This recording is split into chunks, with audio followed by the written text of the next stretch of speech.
First off, let me tell you that this video is not about saying that manifestation is fake or wrong or bad. In fact, I believe that there's something very valuable and truthful behind it. I'm also not here to say that you're doing some manifestation technique wrong or even talk about these popular techniques such as visualization, affirmations, overcoming limiting beliefs, tuning into the energy, scripting, identity shifting, subconscious rewiring, and more. Rather, I want to uncover some of the fundamental nuances that aren't really covered in modern manifestation teachings or narratives. And I believe it's because of those nuances that a lot of people find this type of work frustrating or inconsistent when applying them. So let's dive right into the first problem, which is the paradoxical nature of modern manifestation teachings. There's a reason people are super attracted to manifestation right now. I mean, think about it. The thought of your dream life with everything you could possibly want sounds pretty awesome, right? The problem with this framing, which sells very well by the way, is that it attracts people who are primarily interested in those outcomes. And that includes myself in the beginning. And if you've gone into any of these teachings at all, then you know at the end of the day, you have to detach from the outcome and feel like you already have what you want. Are you beginning to see the paradox now? You are literally being told to not want the thing that convinced you to do these practices in the first place. And I think it's because of this framing of the work that naturally a lot of people are going to find it difficult to get in this state of feeling like they already have it because it's a contradiction as to why they're doing it in the first place. On top of that, if you look at a lot of the techniques used in manifestation, you'll see that a lot of them focus on the outcome, whether that be affirming that you already have what you want, visualizing your ideal future, journaling about your dream life. Things such as that sort of exacerbate the problem for a lot of people. It's this hyperfixation on the outcome that actually alienates you more from your naturally whole and abundant self. Now, of course, this isn't true for everything and everyone. These techniques have worked for plenty of people, and they actually have worked for myself in some areas of my life. But if you're finding them, again, to be inconsistent or frustrating, then this is the first major reason why. Now, the second reason. If you're here, you probably believe in some capacity that you're the creator of your life. But who are you? Not to get philosophical all of a sudden, but I actually believe that this is a really important question to answer. When we talk about intentional creation or manifesting something, there is someone who is doing the manifesting. Usually we would refer that to you or I. So who is that one who is really manifesting? I think the root of the second problem is misunderstanding who that person really is. And again, who really is the one that's manifesting.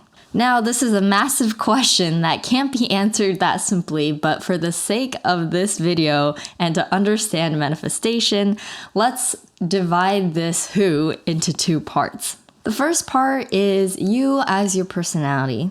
This is you as your human self on this plane of reality we call Earth. This is your name, your body, your past life experience, but it's also everything that comes with that, including your thoughts and your emotions. The second part of you is beyond this personality, beyond your human self and beyond the material world.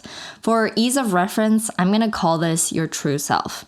People have called this all kinds of things though, whether it's pure consciousness, the observer, the field, source, the divine, the Tao. This is the part of you that can't really be fully defined or totally known because defining it would literally once again put it onto the material realm, meta I know. I believe that it is this second part of you that is really the one creating all of reality, not you as your personality or human self.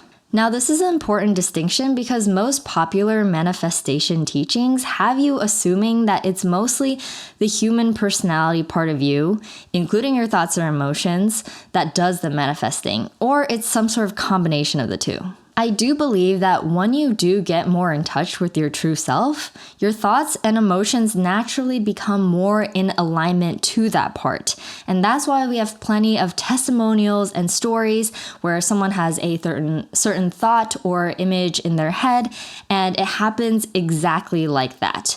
In those cases, the you that is your true self is in alignment with the you that is the personality and the human self. But I'm saying that the human self, including those thoughts and emotions, are actually secondary to your true self. And that's why you don't actually need to try to change them to create anything, because it's what's behind them, or your true infinite divine self, that is the one that's creating. This is why you also see plenty of scenarios where people are affirming or visualizing something over and over again for months and it doesn't happen, because it's out of alignment with your true self. And it's also why you can have totally negative thoughts about something, have zero belief about it, don't think that's going to happen, and something miraculous happens anyways. These two nuances gave me a massive amount of clarity because all of the above has happened to me. I've manifested miracles using the techniques I mentioned above, and I've also been frustrated when they didn't work consistently. And as a caveat, I actually don't find that the manifestation techniques I listed earlier to be bad or wrong. In reference to problem 1, I actually can understand why the outcome is used to sell manifestation, because a lot of the times before you can even think about peace or happiness, there are some conditions you feel like you really need to improve in your life first. Again, I've found that these manifestation teachings and techniques have helped me a ton in my life before. But at some point, you begin to question the truth behind them. And now I see them as a sort of stepping stone. And this video in particular is for those who are looking for that next step, like I was a while ago. So what is that next step? How do we begin to see more cohesion between the thoughts, emotions, and desires of that part of ourselves that is the personality and human self, and that part of us that is limitless and infinite and divine? To keep it super simple, instead of focusing on the outcome and using techniques that generally do that, focus on finding contentment in your life right now. This doesn't mean you have to give up your dreams and aspirations, but at any moment in your day-to-day life, notice if you feel some sort of lack within yourself. If you're thinking that some future version of you is going to be happier than the version of you right now, you've lost the point. Now, I know this is a super simplified answer, and of course the next question after that is how. But I feel like my full answer would take a lot more time and needs a lot of additional context, so I'll save it for another video. In the meantime, I hope this answers some of the questions that you've been having if you've been struggling with manifestation.